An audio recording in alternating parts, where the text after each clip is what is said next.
Құрметті көрермендер, бұл Mr.A сіздермен келесі сабағын түсіндіруде. Бұл жерде өте оңай тақырыптардың біреуі C әрпіне байланысты. C әрпін бәріміз білеміз, кейде бізге S, то есть S дыбысын берсе, кейде K дыбысын беріп жатады. Бұл жай ғана жаңағы сөздерге байланысты емес, бұл жай ғана сөздер жаттау керек деген нәрсесі жоқ. Бұның өте оңай бір формуласы бар. Ол мысалы C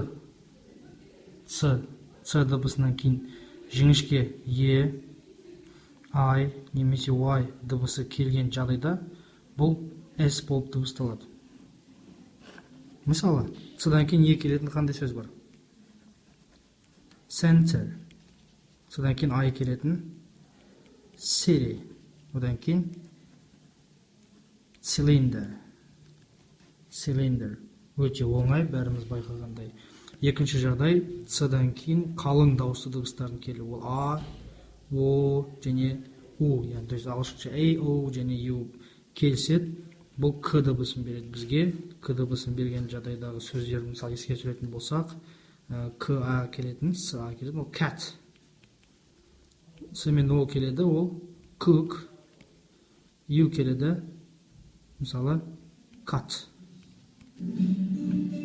Түсінікті да? Және үшінші жағдай, ол C әрпінен кейін дауыссыздар келуі. Дауыссыздар. Егер C-дан кейін дауыссыздар келген жағдайда да ол K-ға айналады. То есть біз не байқадық?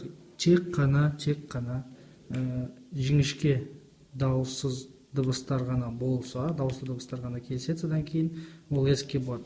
Қалың дауысты дыбыстардан кейін K-ға айналады, және дауыссыздардан кейін K-ға айналады. Мысалы, clean. Мысалы, cream.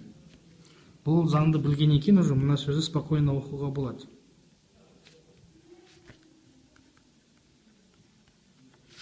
Так, мына сөзді бір қараймыз қазір.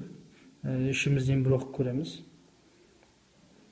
И бұл сөздің оқылуы, мына жерде I жіңішке болған үшін sir. Мына жерде U қалың болған үшін circumstances. Өйткені жіңішке, қалың және жіңішке. Рахмет.